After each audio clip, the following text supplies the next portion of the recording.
Boa noite, irmãos, tudo bem com vocês? Boa noite para você que está em casa. Nós vamos iniciar a reunião dessa noite. Eu queria que a gente pudesse pensar, primeiramente, nesse Deus que a gente veio servir aqui. O quanto Ele é importante para você? Quanto esse Deus que você veio adorar, esse Deus que você veio servir é importante para você? Porque você é importante para Ele. E Ele provou a sua importância entregando o seu Filho Jesus Cristo para morrer naquela cruz pela sua vida, por você. E quando a gente diz que o Senhor é importante para nós, o que nós estamos dispostos a fazer para demonstrar o quanto Ele é importante para nós? Pensando nisso, eu gostaria que você ficasse em pé e que você tivesse uma palavra de oração, pensando nisso, o quanto o Senhor é importante para você. Se você pudesse orar ao Senhor nesse momento, declarando de todo o teu coração o que Ele significa para você. E a gente começa servindo ao Senhor através dessa oração e apresentando primeiramente o nosso coração. E depois nós iremos adorar ao Senhor através de cada uma dessas canções. Amém? Feche os seus olhos e fale com o Senhor nesse momento. Pai, obrigado. Obrigado por nos receber na Tua presença nesta noite, Senhor. Obrigado pela Tua presença que tem sustentado as nossas vidas. Obrigado, Senhor. Mesmo, Senhor, não demonstrando com tanta veemência, com tanta sinceridade, nós reconhecemos, Senhor, que sem Ti nós não somos nada. E reconhecemos a Tua presença nesta noite aqui. Deus, nos ensina e nos ajude a demonstrar o nosso amor e a apresentar sempre o nosso coração diante da Tua presença, como sendo o Senhor a pessoa mais importante das nossas vidas. Se essa disposição nos falta, Senhor, em algum momento, que o Teu Espírito, sondando o nosso coração, nos leve, Senhor, a refletir sobre a Tua presença, e que nós possamos o buscar, Senhor, com alegria, com força, com disposição, com verdade, com amor, com paixão, que nós possamos buscá-lo em todo o tempo. Hoje nós estamos aqui para servir ao Senhor, mas nós queremos todos os dias fazer isso, Senhor, quando nós estivermos lá na nossa casa, quando nós estivermos lá no nosso trabalho, quando nós estivermos com os nossos amigos, Senhor, que tudo em nós possa servir ao Senhor, que as nossas palavras sirvam ao Senhor, que os nossos pensamentos sirvam ao Senhor, que as nossas atitudes, as nossas ações sirvam ao Senhor. Nós reconhecemos a Tua presença e ela nós convidamos para estar aqui dentro de nós e também neste ambiente, Senhor, onde a Tua igreja se reúne para servir ao Senhor através de cada uma dessas canções.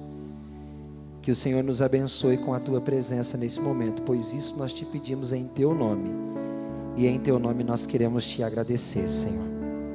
Amém. Amém, meus queridos? Nós vamos servir ao Senhor, nós vamos adorar ao Senhor, mas eu queria que você fizesse isso.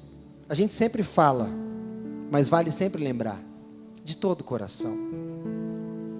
Como é que você fica quando você recebe um presente de alguém? Você fica triste? Eu acho que não, acho que você fica muito feliz. E a pessoa que recebe o presente também fica feliz. Então, quando você se apresenta diante do Senhor, pense na sua adoração como uma oferta, como uma coisa que você está oferecendo ao Senhor nesse momento.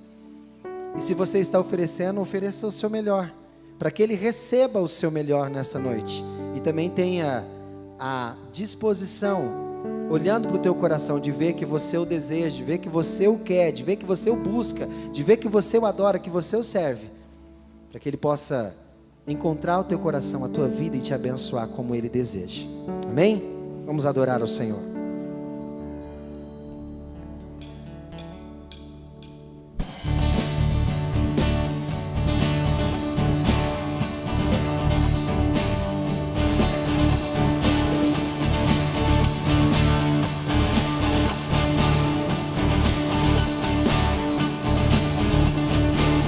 Santo, Santo, poderoso, quer é que há de vir. Deus da glória, és tão digno, eu me prostro a ti. Santo, Santo, poderoso, quer é que há de vir. Deus da glória, és tão digno, eu me prostro a ti. Santo é teu nome em todo lugar, é do teu querer de graça e paz. Tudo que tens feito é justo e bom. Santo, Santo, Deus tu és.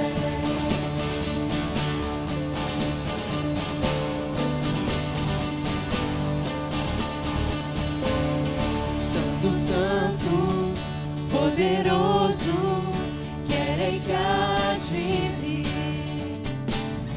Deus da glória, és tão digno, eu me prostro a ti. Santo é teu nome em todo lugar, é do teu querer de graça e paz. Tudo que tens feito é justo e bom. Santo, Santo, Deus tu és. Santo é teu nome em todo lugar, é do teu querer de graça e paz. Tudo que tens feito é justo e bom. Santo, Santo, Deus tu és. Santo, Santo, Deus tu és. A honra, a glória pertencem a ti. E o poder e o saber são teus. A honra, a glória pertencem a ti. E o poder e o saber são teus. Santo é teu nome em todo lugar, é do teu querer de graça e paz. Tudo que tens feito é justo e bom. Santo, Santo, Deus tu és. Santo é teu nome em todo lugar, é do teu querer de graça e paz. Tudo que tens feito é justo e bom. Santo, Santo, Deus tu és. Santo, Santo, Deus tu és.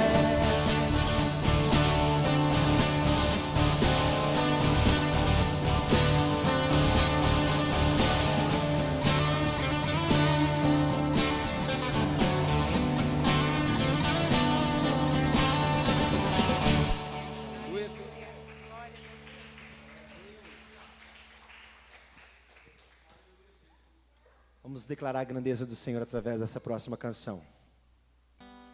E essa é especial com o Inário Presbiteriano.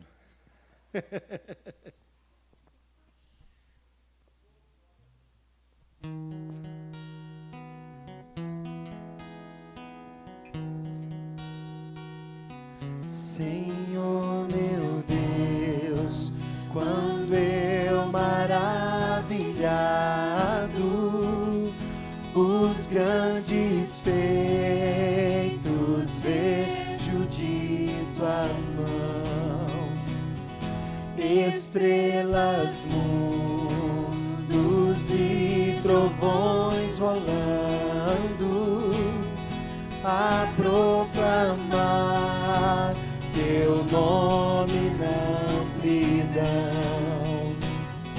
Canta minha alma então a ti, Senhor. Grandioso és tu, grandioso és tu. Canta minha alma então a ti, Senhor. Grandioso és tu, grandioso és tu.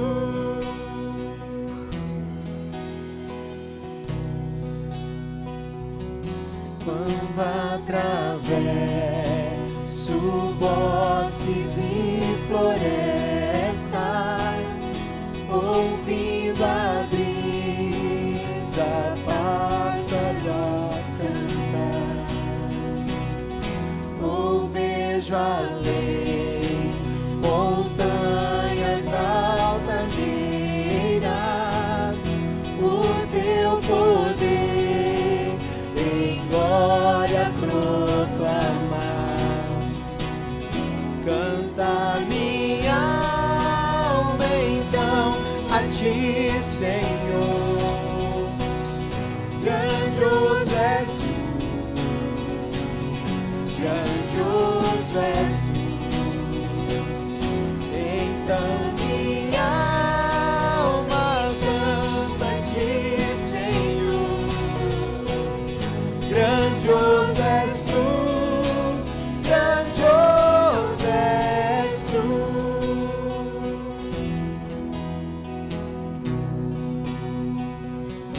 Quando perceber na cruz maldita, Por teu amor, Jesus morreu por mim e me livrou do jugo do pecado, ali vertendo sangue carmesim. Canta minha alma então a ti, Senhor. Grandioso és tu, grandioso és tu. Canta minha alma então a ti, Senhor. Grandioso és tu, grandioso és tu.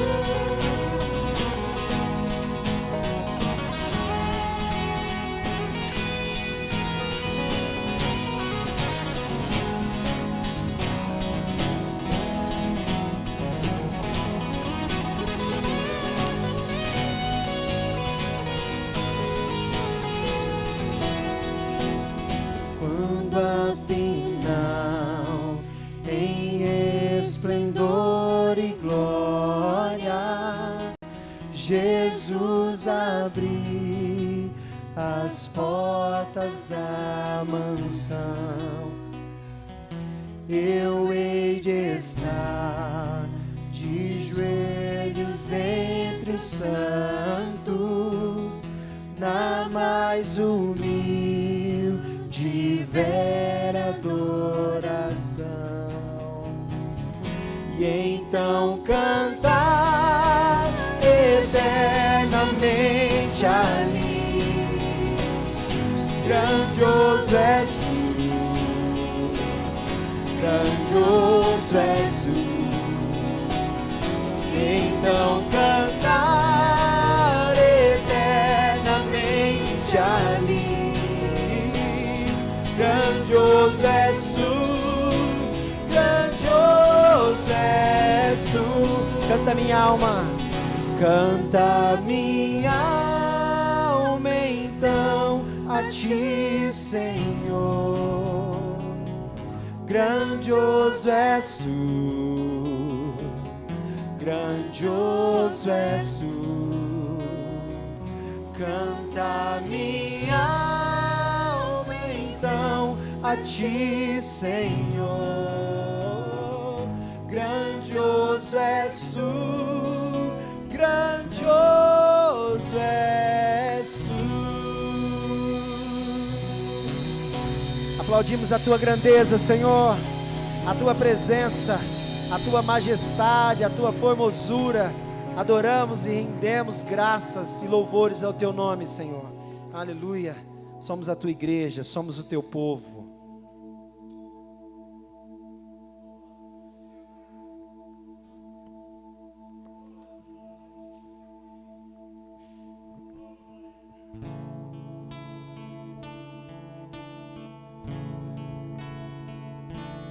Tu és a luz que brilha sobre a escuridão.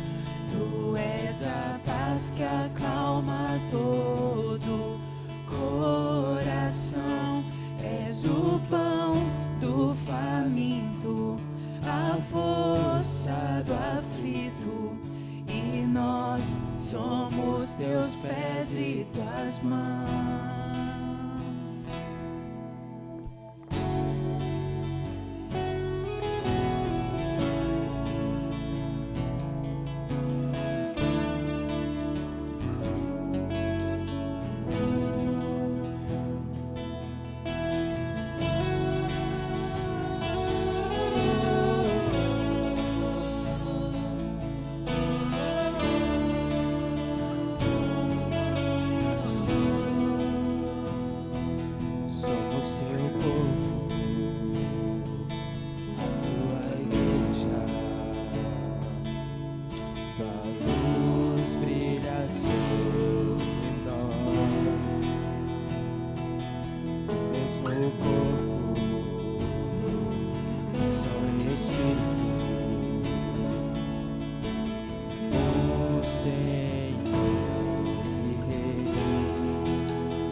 a tua vontade através de nós. Que o teu reino venha, que o teu reino venha. Faça a tua vontade através de nós. Que o teu reino venha, que o teu reino venha. Tu és a luz que brilha sobre a escuridão. Tu és a paz que acalma todo coração. És o pão do faminto, a força do aflito. E nós somos teus pés e tuas mãos. Tua verdade sempre permanecerá. Do teu amor quem poderá nos separar? És fiel e pra sempre teu povo sustentar. Então o mundo inteiro verá o poder do grande Rei.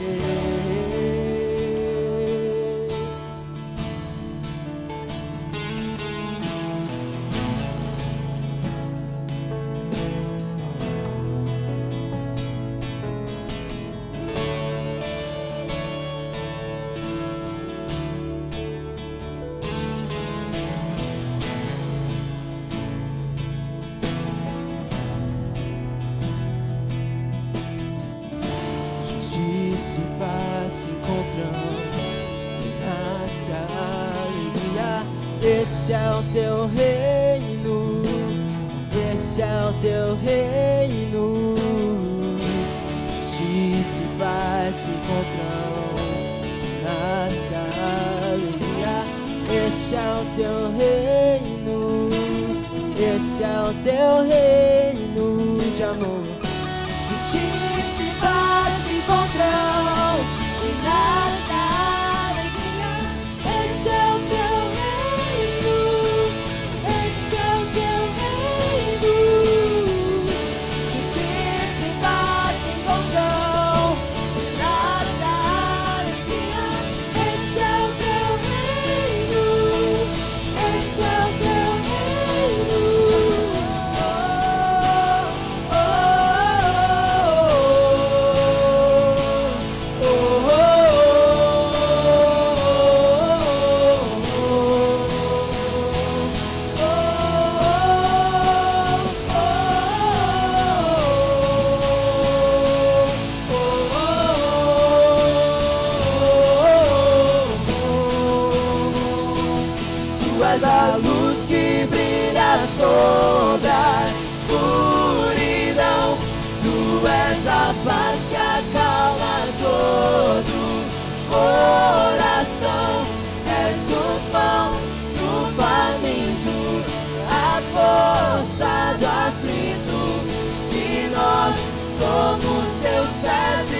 tuas mãos.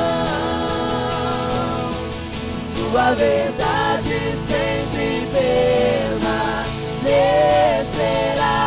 Do teu amor quem poderá nos separar? És fiel e pra sempre teu povo sustentar. Então o mundo inteiro verá. Tu és a luz que brilha sobre a escuridão.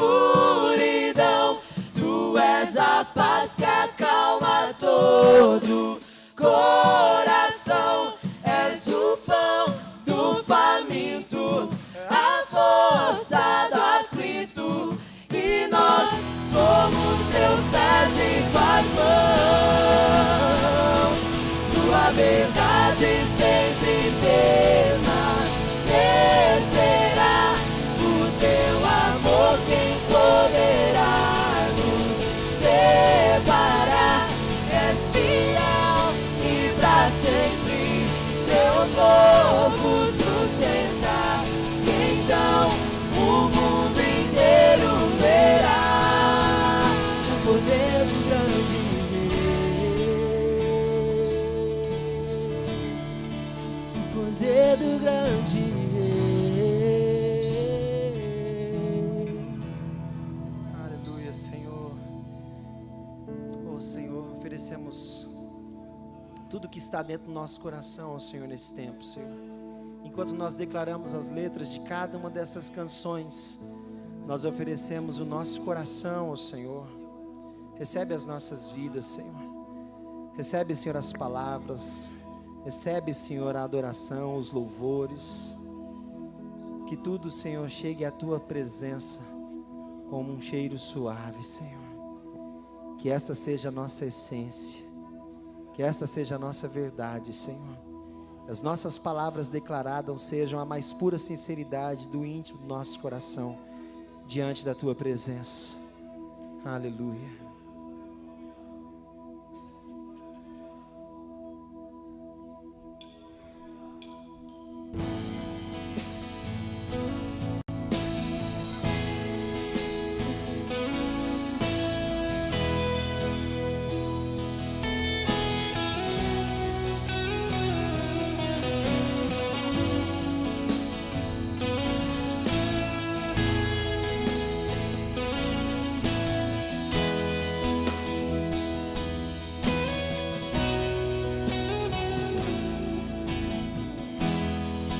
Quando a música escurece e o resto desaparece,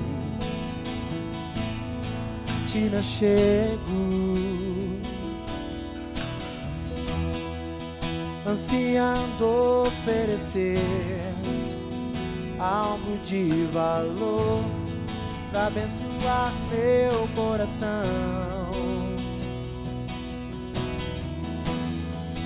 Quando a música esmorece e o resto desaparece, simplesmente a ti me chego, ansiando oferecer algo de valor pra abençoar teu coração. Mais que uma canção eu te darei, pois apenas uma canção não é o que queres de mim.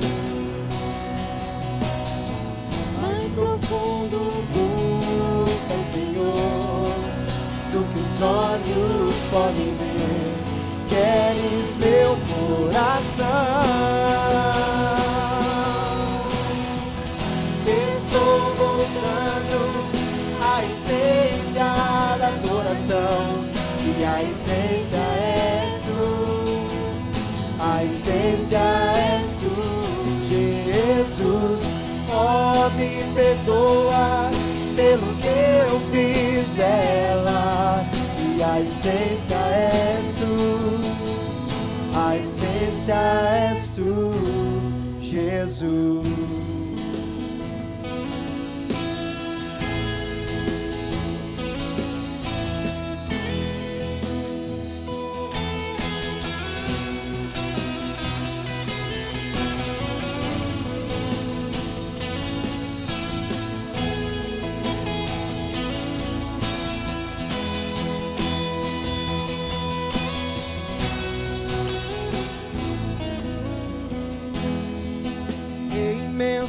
imensurável valor, ninguém pode expressar o quanto és digno.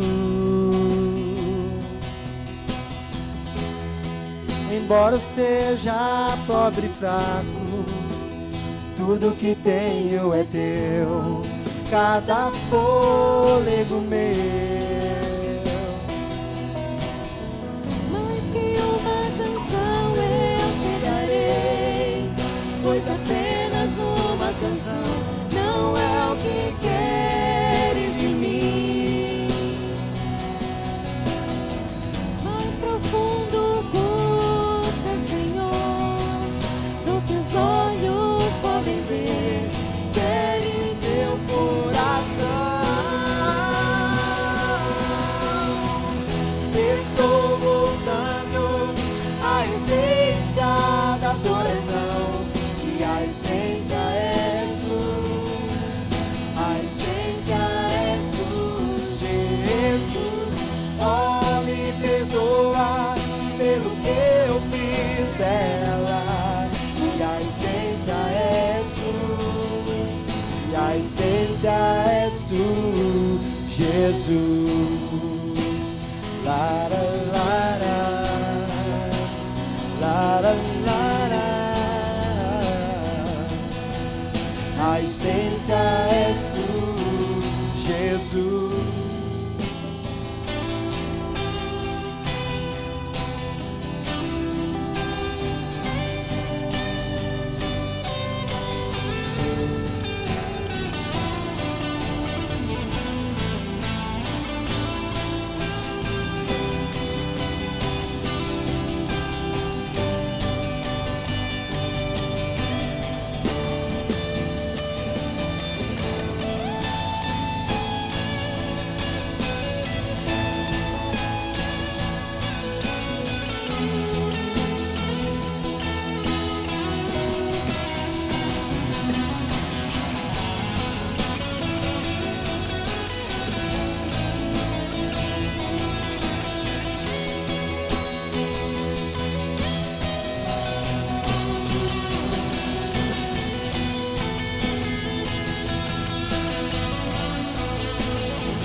Adoração, e a essência és tu, a essência és tu, Jesus.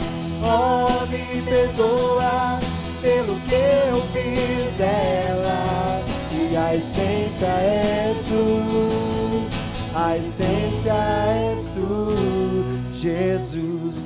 Estou voltando à essência da adoração, e a essência és tu, a essência és tu, Jesus. Oh, me perdoa pelo que eu fiz dela, a essência és tu, a essência és tu, Jesus. Aleluia, Senhor. Que nosso coração consiga reconhecer isso em todo o tempo, Senhor. O Senhor como sendo a essência da gratidão, da adoração, da motivação de tudo que nós fazemos, Senhor. De tudo que nós apresentamos ao Senhor em palavras, em ações. Que a essência seja sempre o Senhor. Glória a Deus. Nós iremos servir ao Senhor com as nossas ofertas nesse tempo. Adorar ao Senhor também com os recursos que Ele tem oferecido às nossas vidas. E para isso, enquanto nós declaramos essa próxima canção, você que nos acompanha das redes sociais, pode fazer uma transferência através de um Pix, e você que está presente pode apresentar a sua oferta ao Senhor e também devolver os seus dízimos. Para você que nos assiste, não se sinta constrangido quando a gente desenvolve um tempo como esse, porque nós não estamos trocando nada ou forçando nada, muito pelo contrário, nós estamos fazendo algo ao nosso Senhor, reconhecendo que Ele é o dono de todas as coisas, inclusive dos recursos que nós temos, pertence a Ele também. Nós iremos ofertar e devolver os nossos dízimos na presença do Senhor, fazendo de todo o nosso coração.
nasci, ó Rei Jesus.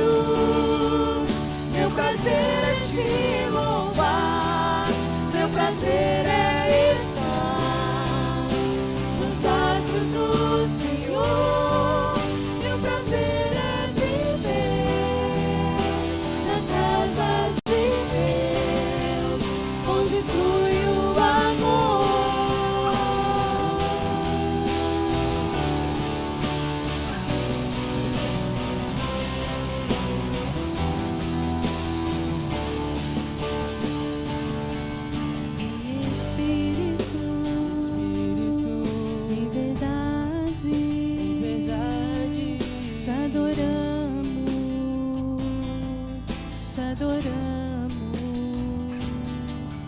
Em espírito, em verdade, te adoramos, te adoramos, Rei dos Reis e Senhor, te entregamos nosso viver, Rei dos Reis e Senhor, te entregamos nosso viver, pra te adorar, ó Rei dos Reis. Foi que eu nasci, ó Rei Jesus. Meu prazer é te louvar, meu prazer é estar nos atos do Senhor. Meu prazer é viver na casa de Deus, onde flui o amor, pra te adorar, ó Rei dos Reis. Foi que eu nasci, ó Rei Jesus. Meu prazer é te louvar, meu prazer é estar nos atos do Senhor. Meu prazer é viver na casa de Deus, onde flui o amor, onde flui o amor.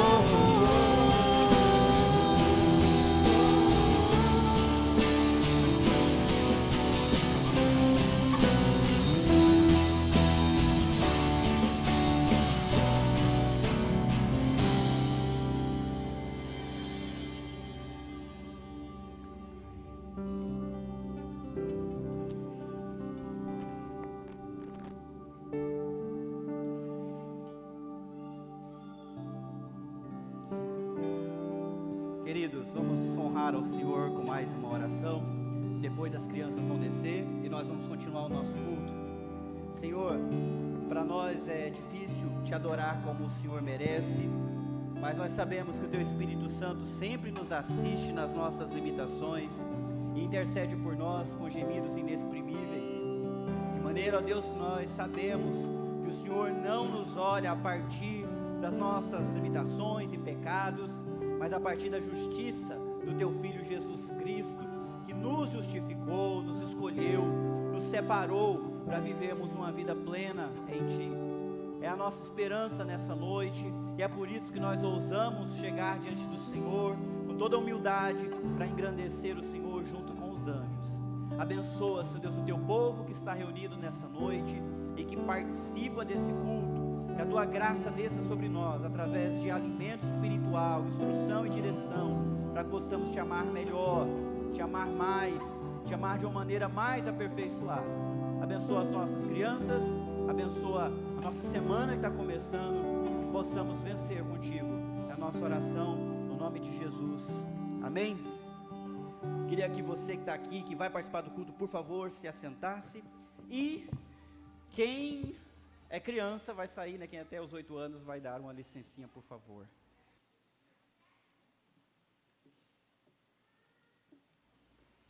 Antes da gente começar, só queria deixar aqui um aviso ou um recado que não sei se todos tiveram conhecimento, porque nem todos participam do grupo de WhatsApp da igreja, mas no sábado pela manhã, o pastor licenciado Jonatas passou pelo exame de ordenação e foi aprovado.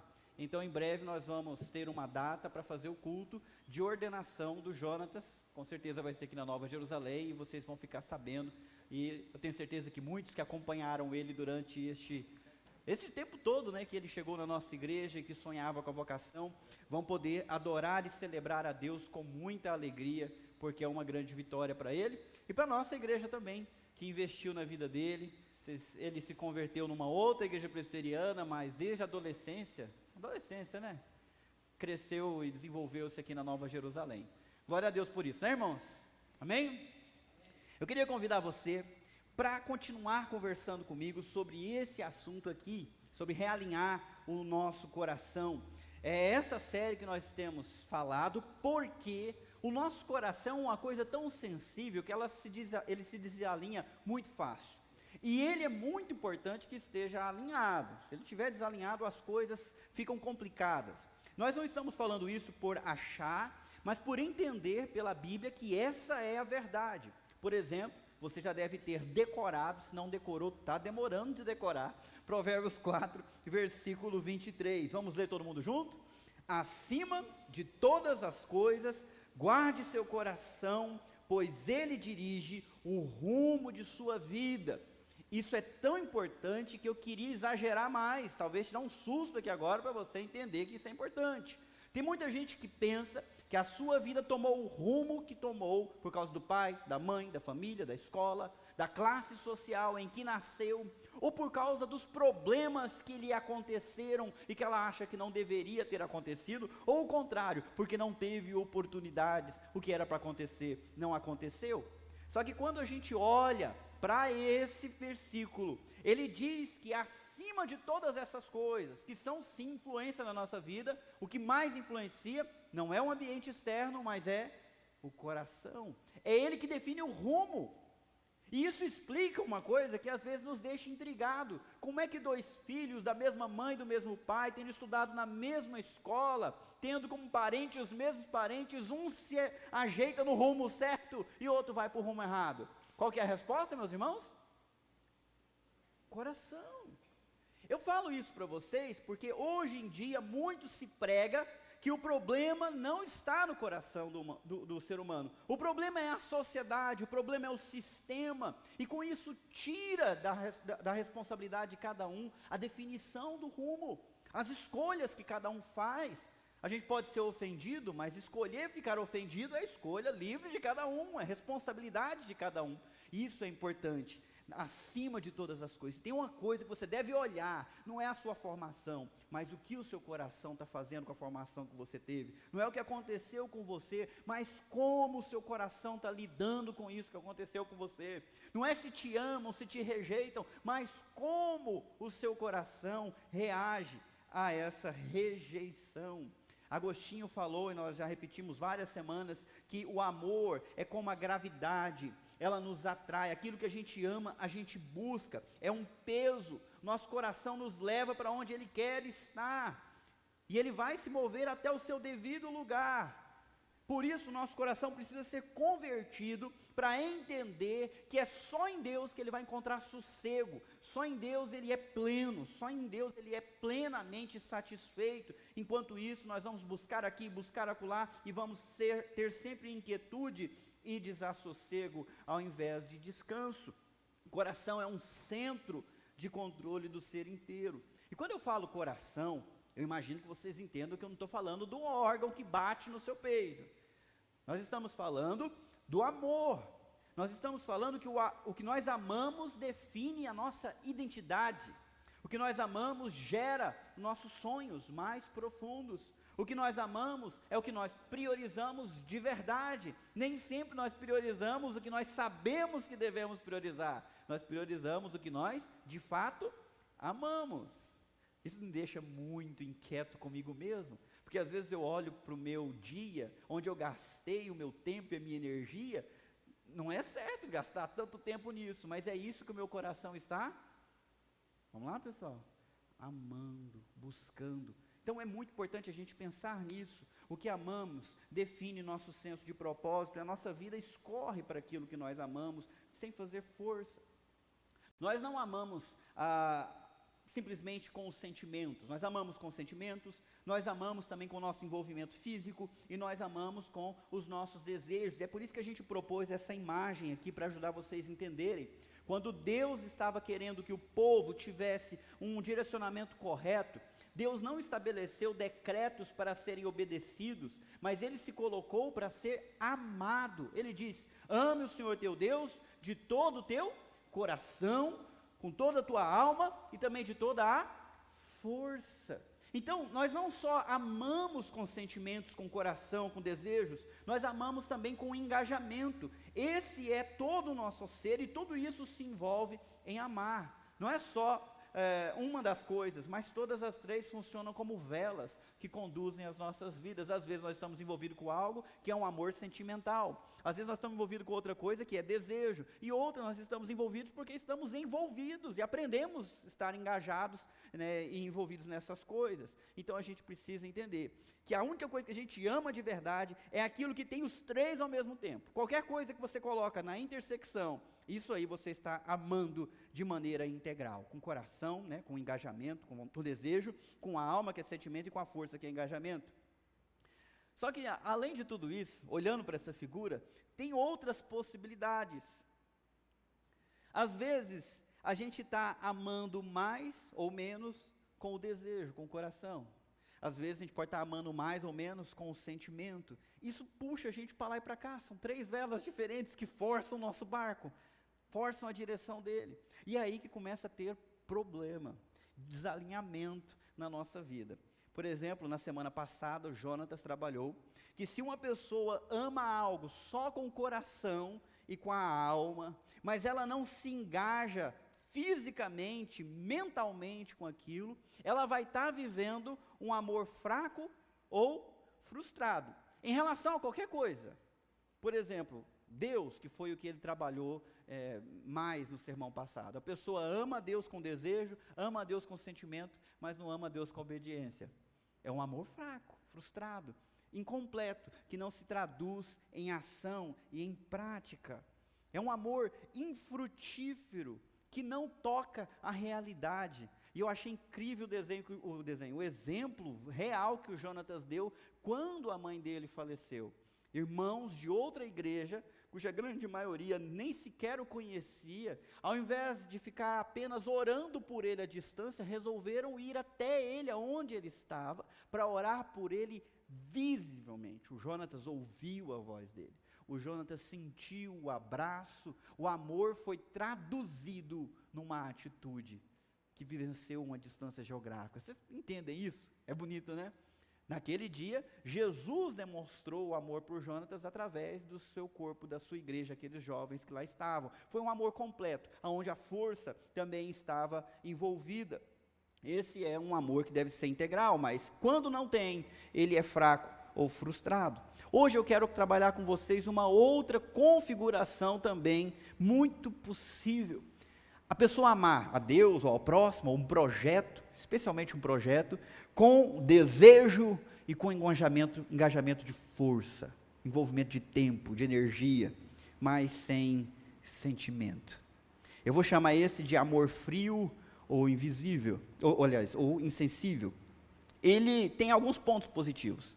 Geralmente quem ama uma coisa assim é super ativo.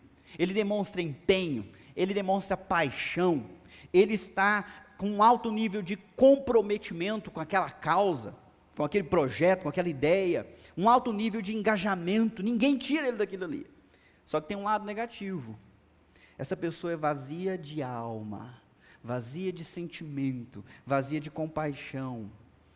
Como ela se esforça muito e tem resultado, ela olha para os outros ao lado e fala: se eu consigo, os outros têm que conseguir.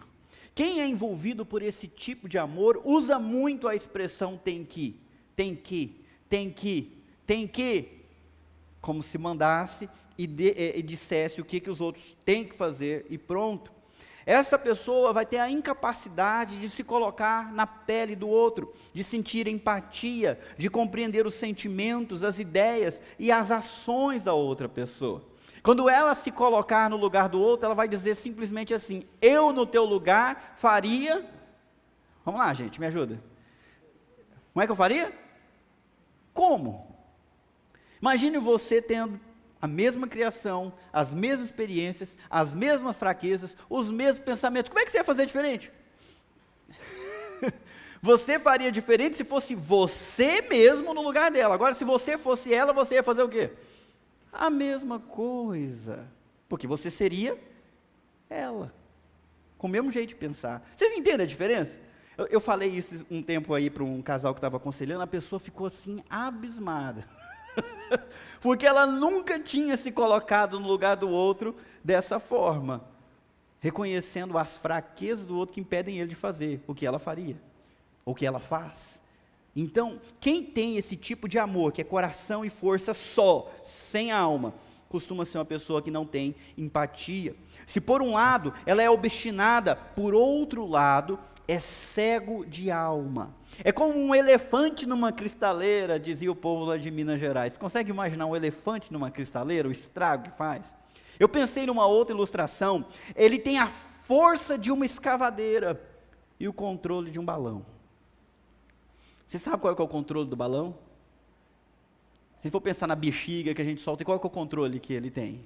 Nenhum. Ele vai para onde? Agora você imagina ele com a força de uma escavadeira.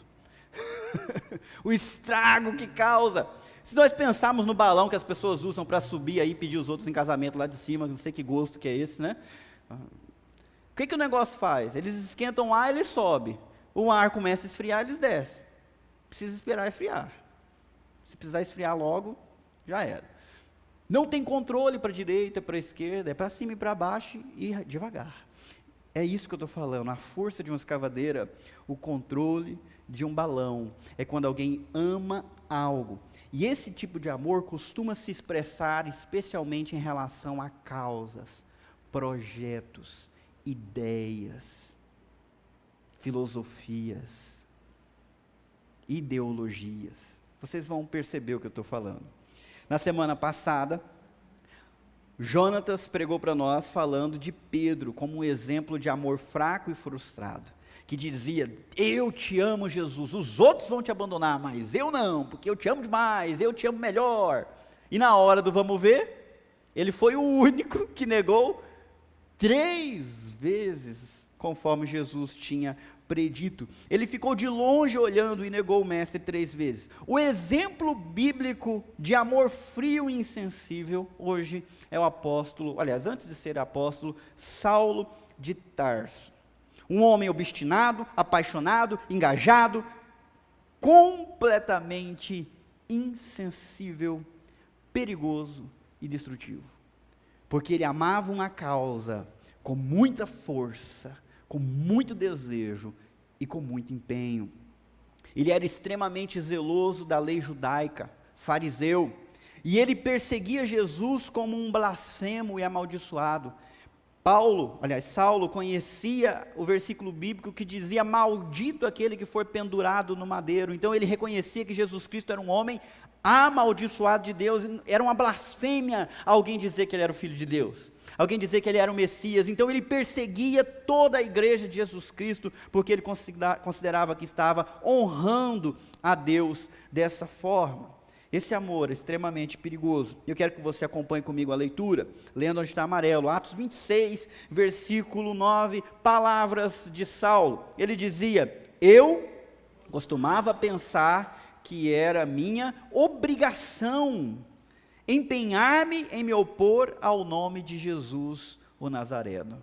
Olha o que estava na cabeça dele, o entendimento dele, o desejo dele era honrar a Deus, e isso era para ele uma obrigação. Eu tenho que fazer isso é o certo a fazer. O coração desejava, e ele achava valoroso opor-se a Jesus Cristo por reconhecer que Jesus era uma blasfêmia contra a santidade de Deus. No versículo 10 ele diz mais: foi exatamente o que fiz. Ele não ficou só no desejo, ele se engajou nesse projeto lá na cidade de Jerusalém. Com autorização dos principais sacerdotes, fui responsável pela prisão de muitos dentre o povo santo. Vocês estão vendo? Ele foi para a ação, ele prendeu. E não só isso, e eu votava contra eles quando eram condenados à morte. Ele prendia, e quando ia lá para o julgamento, como juiz, como testemunha, o voto dele é: mata ele. Por quê? Fizeram algum crime?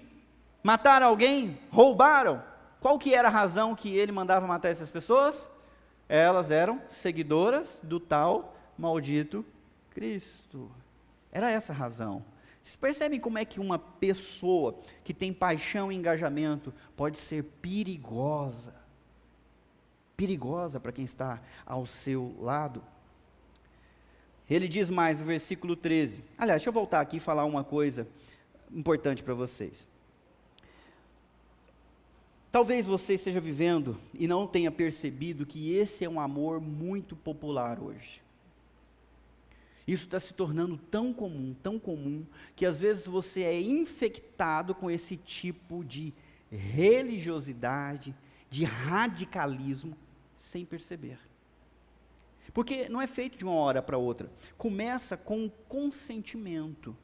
Começa com aceitar, ouvir e concordar. É verdade, e tem que sofrer mesmo. Não, é verdade, gente assim tem que passar por isso mesmo. Sabe aquele pensamento insensível, magoado com alguma coisa? Foi assim que Saulo começou. Quando a gente olha para Atos capítulo 8, versículo 1, no capítulo 7 inteirinho é o julgamento de Estevão. No capítulo 8, versículo 1 diz que ele foi apedrejado e Saulo concordou inteiramente com a morte de Estevão. Ele estava lá segurando as vestes, não tacou pedra, mas ele concordou inteiramente. Ele consentiu. Estevão, depois de Jesus, foi o primeiro a ser morto da igreja. E por que ele foi morto? Porque ele era cheio de sabedoria, cheio de temor de Deus, cheio de poder, e ninguém conseguia vencer ele numa discussão. Era por isso. Foi por isso que ele foi preso e apedrejado. Aliás, o apedrejamento começou assim que ele disse que estava vendo na frente dele Jesus de braços abertos e de pé ao lado da direita de Deus. E pronto, aí os caras ficaram com muita raiva mesmo e apedrejaram ele. Ele morreu orando pelos seus algozes. Vocês lembram como foi a oração dele? Igreja. Vocês ainda estão lendo a Bíblia? Tem 2 anos de pandemia aí, não tinha muito tempo para fazer muita coisa, dava para ler a Bíblia. Vocês andaram lendo? Não. Pelo menos uma vez inteirinha, 2 anos? Tem todo mundo fazendo careta, torcendo o bico. Seguinte, dia 1º de janeiro, eu vou começar a ler a Bíblia inteira de novo. Só que dessa vez eu não vou ler ela do jeito que a gente costuma ler, que é para ler inteira num ano, que tem muita gente que perde um dia, já não quer ir no segundo, porque aí tem que ler 10 capítulos, né? Fica desanimado. Eu vou compartilhar depois com vocês, nas nossas redes aí, um plano de leitura que dura mais de um ano, que tem menos texto por dia. Eu quero desafiar todo mundo que ainda não leu uma vez inteira a Bíblia, a entrar comigo para a gente ler junto. Todo dia, todo mundo lê o mesmo texto, conversar sobre ele, lá nos grupos de WhatsApp. Vamos começar dia 1º de janeiro, tá bom? Vamos, tá bom, pessoal? Sabe que eu vou ter companhia? Agora eu fiquei com medo, porque o tá bom não saiu. Vamos? Vamos? Quantas vezes você já leu, hein? Eu não vou nem perguntar e fazer uma dinâmica aqui, porque você vai ficar com vergonha, porque vai ter umas pessoas que vão falar, eu já li tantas, e você está lá. Se a mãe estivesse aqui, ia botar todo mundo no bolso. Bom, vamos ler para a gente saber. Estevão disse assim: Pai, não lhes imputes esse pecado, não cobre deles essa falta, eles estão me matando aqui por nada, mas não cobra isso deles não. Foi essa a última oração dele antes dele falecer. Eles mataram uma pessoa boa ou uma pessoa ruim? Boa, bem diferente deles. E quando Saulo viu isso, ele concordou, lá em 8:1, concordou inteiramente. E depois de concordar inteiramente, no versículo 3, a concordância emancipou para uma perseguição generalizada. Atos 8:3 diz: Saulo, porém, procurava destruir a igreja, ia de casa em casa, arrastava para fora homens e mulheres e os lançava na prisão. Imagina isso na sua cabeça, uma pessoa entrando na tua casa, porque você é cristão, te puxando pelo cabelo para fora e te colocando numa prisão, do nada. Bateu é Saulo, oi, se lascou, toma, e leva embora. Era isso que ele fazia na cidade de Jerusalém. Ele colocou o ódio dele nos cristãos. Ele colocou o ódio dele em todo mundo que amava e seguia Jesus Cristo. Então, depois disso se tornar generalizado, ele procurava destruir a igreja indo de casa em casa, arrancando pessoas à força. E aí não para, porque quando a gente vai para um outro versículo, diz assim: muitas vezes providenciei que fossem castigados nas sinagogas. O que é isso aqui, gente? Tortura, a fim de obrigá-los a blasfemar, obrigá-los a negar o nome de Jesus Cristo. Eu me opunha a eles com tanta violência que os perseguia até em cidades estrangeiras. Então, o consentimento virou uma perseguição generalizada, e a perseguição generalizada virou uma perseguição implacável. Eu não gosto mais de assistir jornal, porque é uma perseguição implacável de um lado e de outro. Tudo virou briga, tudo virou confusão. E a sociedade está assim, e nós vivemos no meio disso, nem sequer percebemos nosso consentimento na hora que alguém lacra, nosso consentimento na hora que alguém se exalta em cima de outro, e humilha esse outro, e dá uma surra no outro. Nós nem percebemos como nós já estamos envolvidos nisso. Lá em Atos 9, versículo 1, eu não coloquei, gente, que eu tenho muito texto para passar para vocês, eu só vou compartilhar. Diz assim: enquanto isso, Saulo, motivado pela ânsia de matar os discípulos do Senhor, procurou o sumo sacerdote, pediu cartas para as sinagogas em Damasco, longe, solicitando que cooperassem com a prisão de todos os seguidores do caminho, homens e mulheres, que ali encontrasse, para levá-los como prisioneiros a Jerusalém. Contexto: a perseguição em Jerusalém foi tão ferrenha, que todos os cristãos fugiram de Jerusalém, exceto os apóstolos. Todo mundo que temia Cristo pensou: se eu ficar, eu vou ser torturado, então eu vou embora. E fugiram. Ele não tinha mais gente para pegar em Jerusalém, ele pegou carta e foi procurar, e foi atrás do povo, foi atrás dos cristãos. Tão apaixonado ele era pela causa, tanta violência que ele tinha dentro de si. O texto original fala que ele respirava ameaças e massacre. É como um bicho bravo. Eu não sei se vocês já correram de vaca, de boi. Gente do céu, já passaram por isso? Levanta a mão só para saber se tem alguém que já passou por isso, já correu de vaca braba? Já passou por esse perrengue? Alguém já correu de cachorro bravo? Ah, então tá. Você já viu a fera vindo em tua direção, respirando ameaça? Parece que quer te estraçalhar. Essa semana eu vi o vídeo de um cara sendo detonado por um cavalo. O cavalo catou o cara, jogou no chão, esfregava a cara nele, mordia a barriga, ele virava, mordia do lado. Gente, eu falei: meu Deus, eu nunca imaginei um apuro desse. O outro veio para tentar separar, o cavalo deu de cima para ele, saiu correndo também, não quis nem ajudar o amigo, depois que ele voltou com outra coisa para tentar livrar o cara. Cavalo, é um bicho forte, e a boca é grande, e os dentes também, machuca. Então imagina um animal forte, respirando ameaça, rosnando, querendo te morder, te estraçalhar, te massacrar. Era Paulo, e Paulo não era qualquer homem não, Paulo era um cara inteligente, Paulo era um cara determinado. Paulo conseguia fazer o que ele botava na cabeça. Ele tinha essa qualidade desse amor engajado, frio, calculista, autodeterminado. É isso que eu tenho que fazer para a glória de Deus, é isso que eu vou fazer. Quem não concorda?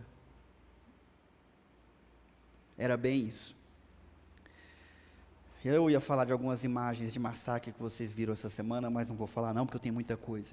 Pergunta para você: o que o seu coração ama tem enfraquecido os seus sentimentos? Aquilo que você preza como valor tem te tornado mais insensível, violento, perigoso? Será esse o teu caso? Está cada vez mais comum um chamado ódio do bem, o ódio justificado. E olha, quando a chama da ira acende, ela cega os olhos sensíveis da alma. A alma para de sentir. Jonas, se você puder tirar um pouquinho do grave, acho que vai melhorar. Todos os furiosos têm as suas razões. Lembra aí de uma vez que você ficou bravo? Lembra? Você consegue lembrar? A vez que você ficou mais bravo na sua vida, lembra? Foi à toa? Você vai falar, não, pastor. Provocaram. Você reparou que todo furioso tem uma razão? Tem uma justificativa? As razões podem variar, mas todas têm o poder de cegar a alma quando a gente está no meio da fúria. Ah, meu amigo, sai de baixo. Ou como a gente ouvia num programa de humor antigamente, quando eu me espalho, ninguém me ajunta. Eu passei por umas dessas. Meu Deus, que horror! É um monstro cego, que só tem um objetivo, dar vazão à sua ira. Agora, o que você acharia, por exemplo, da seguinte afirmação: eu amo café, mas eu odeio quem não ama café. E para deixar bem claro, eu amo café. Quem aqui ama café? Quem odeia café? Estão com medo do meu ódio cair sobre você? Pode ficar tranquilo, não cheguei nesse ponto não. Mas eu amo café. Não entendo uma pessoa não amar café, mas eu amo. É normal a gente amar café, o outro não amar, beleza. Uns gostam, outros não gostam, né? A gente respeita. Deixa eu dar um exemplo para vocês, que vocês vão perceber que é bem diferente. Algumas pessoas no nosso país podem concordar com essa afirmação. Eu amo o presidente. Mas também pode completar essa afirmação com outra. Odeio todos que o odeiam. Tem o outro lado também. Aqueles que sem sombra de dúvida dizem com orgulho, eu odeio o presidente. Amo todos que o odeiam. E aí que está o problema, odeio todos que o amam. Eu estou dando esse exemplo, gente, é porque é algo muito, vai ficar pior de agora em diante até a próxima eleição, concorda? Vai ser difícil, eu quero que você se prepare, porque existe uma trama inimiga, primeiro para você consentir com certos desmandos, depois você se envolver numa batalha ideológica, e depois você se tornar um perseguidor implacável, que ama e que se engaja numa causa que Cristo não pediu para você se engajar, não dessa forma insensível. Toma cuidado, a direita e a esquerda, pelos trabalhadores e pelos que não trabalham, ok? Cuidado, muito cuidado, eu já estou avisando desde já, porque senão você pode cair por esse caminho. Para te ajudar a avaliar a sua própria vida, se o seu coração está alinhado ou está desalinhado em relação a esse tipo de amor, eu quero te ajudar a refletir como reconhecer um amor frio e insensível. Felizmente, o nosso mestre Jesus Cristo investiu bastante tempo descrevendo as pessoas cheias desse tipo de amor. Para nossa satisfação, o evangelista Mateus, dos 28 capítulos do seu evangelho, dedicou um capítulo inteirinho só descrevendo o ensinamento de Jesus sobre essas pessoas. Porém, vai ser muito fácil você identificar esse tipo de amor no outro. Mas hoje é aquele dia que eu peço para você esquecer a pá, ok? Vocês lembram dessa explicação? Esquece a pá, hoje você vai ouvir o sermão com uma enxada. Como é que a gente trabalha com a enxada mesmo, gente?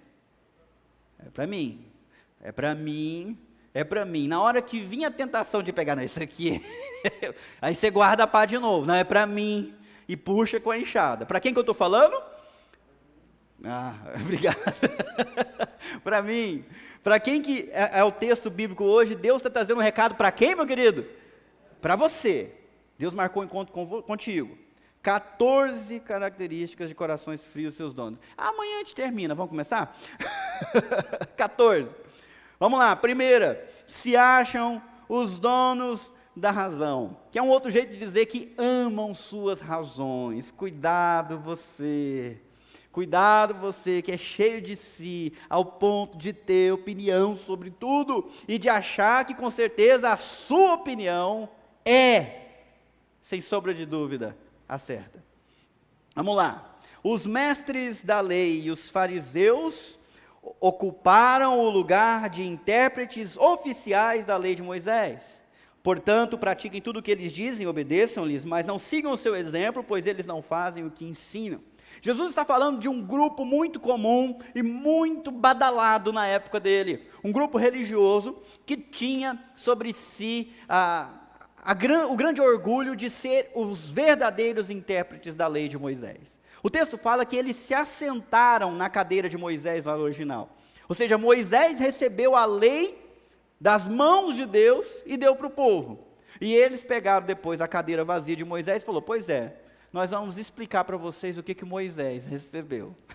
Nós somos a interpretação oficial do que Deus quer, do que é certo e pronto. Isso no passado, mas hoje também é assim. Alguns vão se portar dizendo é assim, porque eu estou dizendo que é. Ou então, eu sei, todo mundo sabe. Você que é bobo, que não sabe. A opinião oficialmente certa. Vocês repararam como é que isso está feio nos nossos dias, meus irmãos? Vamos falar de vacina? Não, pastor, vamos manter a nossa amizade. Vamos falar de tratamento de doença? Quem é que tem a razão? Quem é que está certo? Reparou que cada um que levanta está coberto de razão, mas muitas vezes defende uma postura por pura ideologia, por não acreditar ou por desacreditar, mas não porque pesquisou e tem fatos para mostrar. Hoje em dia, dependendo do que você escreve, você é censurado de imediato na rede social, mesmo que você tenha escrito uma verdade. Porque hoje já há, e cada vez vai haver mais, perseguidores da mentira, que colocam uma placa de mentira em qualquer coisa que não concordam. Isso está piorando, e vai ficar pior ainda. O problema de gente assim, é que há lógica em suas palavras, e incoerências em suas ações. Se a gente vai, por exemplo, para os mestres da lei, o mestre da lei, ele apareceu diante de Jesus, certa vez, questionando sobre quais eram os maiores mandamentos. Era um teste para ver se Jesus sabia interpretar a lei de Moisés, e Jesus deu a resposta certa: amar a Deus sobre todas as coisas, e depois, amar o próximo. E o cara ficou impressionado. Não, respondeu bem, todo mundo sabe, é isso aí, você sabe bem a lei de Deus. Então os mestres da lei sabiam que era amar a Deus e amar o próximo. Isso resumia toda a lei. O que muita gente não sabe é o que aconteceu, por exemplo, em Lucas 13, versículo 10. Jesus estava num sábado, numa sinagoga, ensinando. E tinha lá uma mulher com um espírito que a mantinha doente, fazia 18 anos. Ela andava encurvada e não conseguia endireitar. Isso porque ela tinha um problema espiritual. Então, Jesus estava lá, viu a situação daquela mulher, chamou ela para frente e disse: mulher, você está livre de sua doença. Então, lhe impôs as mãos. Acompanha comigo, a mulher estava encurvada há quanto tempo? Pessoal, 18 anos. No sábado, reunião acontecendo, estudando a Torá, Jesus falou: mulher, vem aqui. Como é que ela foi? Foi lá para frente curvada. Jesus colocou a mão sobre elas e imediatamente ela se endireitou e louvava a Deus. Se você estivesse lá, o que você faria? Ô, povo ruim. Se você visse isso com seus olhos, o que você faria? Eu não sei, cara. Eu acho que eu ia pular, eu ia ficar doido, eu ia desmaiar, alguma coisa. Eu não ia ficar impassível. Sabe o que o chefe da sinagoga fez? Indignado porque Jesus havia curado no sábado, o dirigente da sinagoga disse ao povo: há 6 dias em que se deve trabalhar. Venham para ser curados nesses dias e não no sábado. Foi isso que ele disse. O que vocês acham? Ele está engajado em manter o povo respeitando o sábado. E por isso ele é insensível com uma pessoa que sofre há 18 anos e finalmente foi curado. E com os outros que estão doentes ali. Espera até segunda. Hoje não. Hoje não é dia de cura. Hoje é dia de descanso. Jesus ficou indignado com ele e respondeu: hipócrita, cada um de vocês não desamarra no sábado o seu boi ou jumento do estábulo e leva ele para beber água? Vocês têm sentimento para o bicho de vocês e não têm sentimento por uma pessoa que era atormentada do inimigo por 18 anos. É um exemplo de gente que quer interpretar a lei para dizer o que pode e não pode ser feito, o que deve e o que não deve ser feito, e quando pode ou não pode ser feito.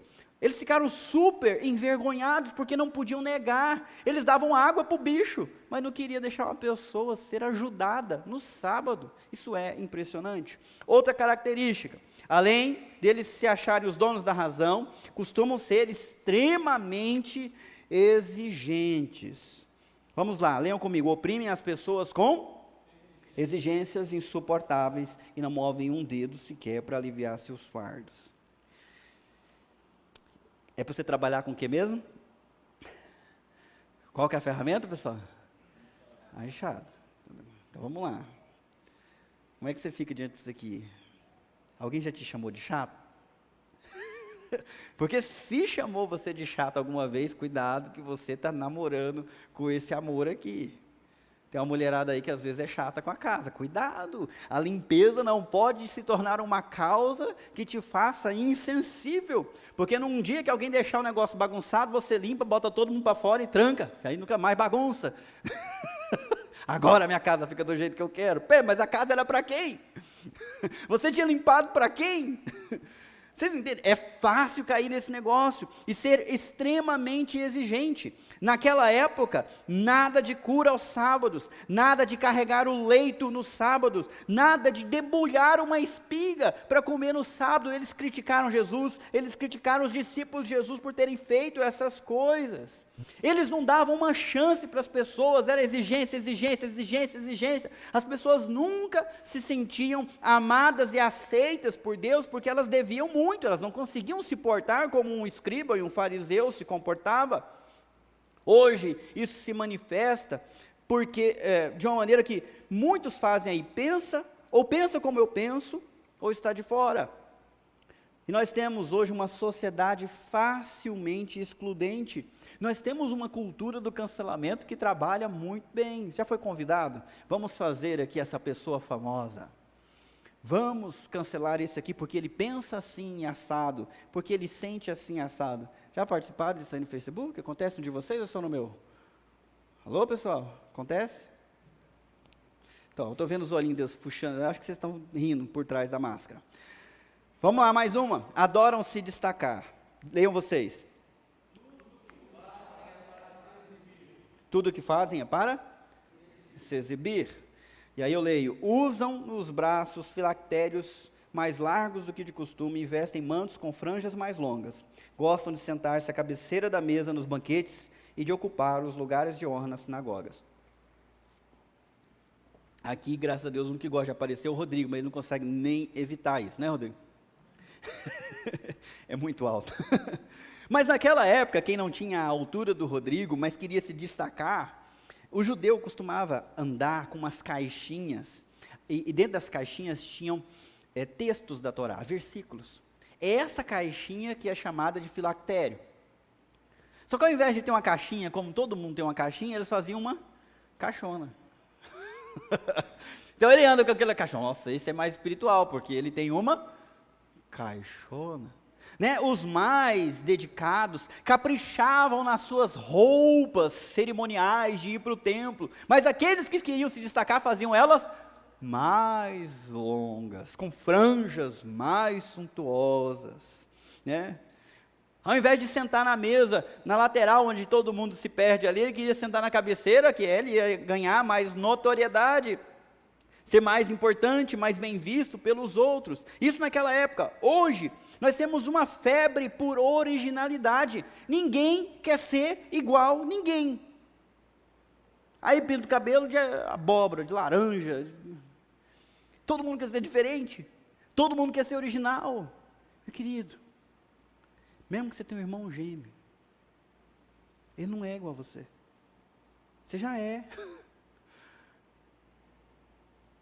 É doentio isso. Eu espero que vocês não estejam querendo ser mais pelas roupas que vocês escolhem, pelo penteado que vocês fazem. Por favor, não caia nessa armadilha de querer se destacar. Isso também às vezes aparece especialmente na palavra, no argumento. Eu faço assim, eu penso assim, eu faria assim, eu,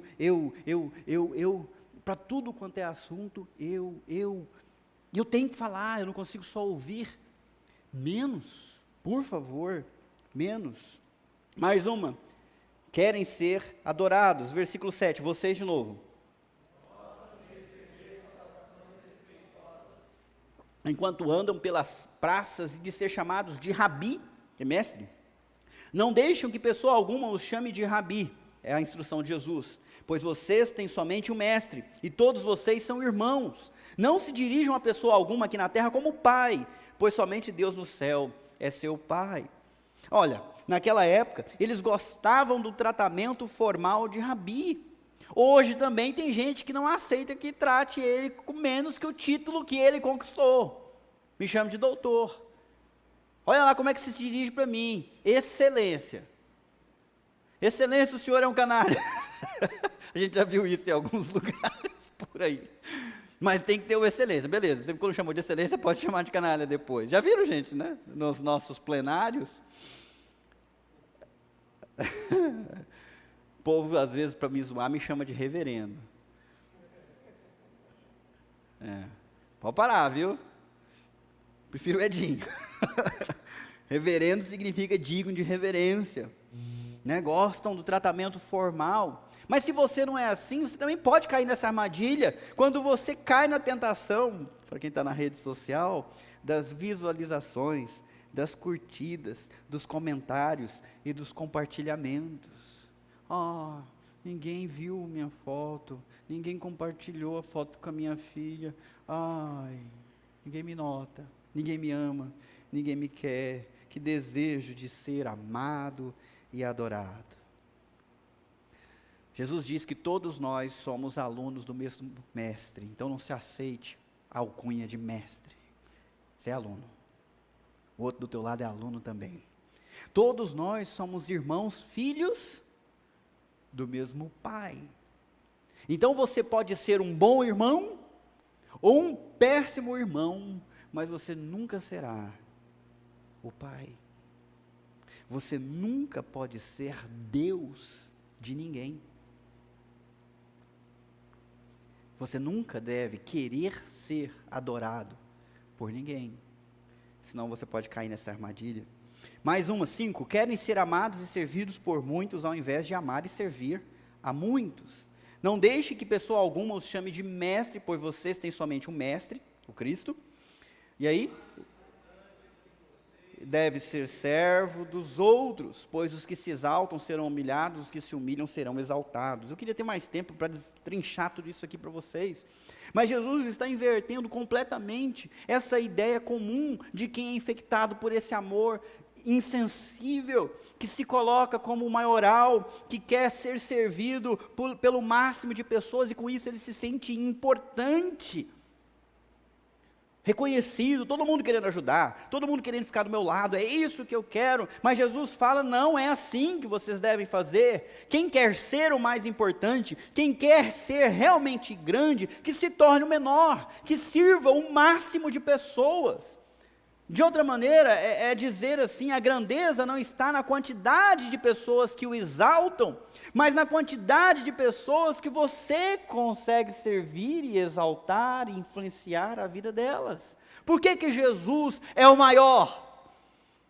Porque ele se fez o servo mais humilde, se fez o servo de todos e entregou o seu corpo como oferta. Jesus é o maior porque desceu mais baixo. Alô, pessoal, vocês estão aqui? Eita, filosofia doida! Ao invés de estar preocupado em ser servido, em ser ouvido, preocupe-se em ouvir e em servir, em ser bênção ao invés de ser louvado como uma bênção. Vamos lá, mais uma, 6.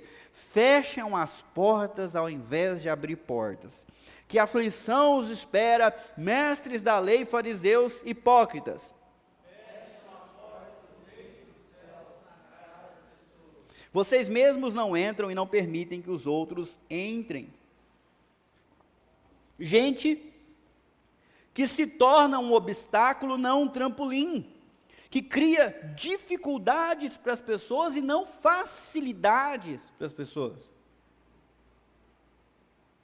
Eu lembrei aqui que tem muito casamento que é assim, né? Quando está na crise fica mais ou menos assim. O rapaz chega todo romântico, aí a esposa não dá muita atenção, aí ele fica bronqueado.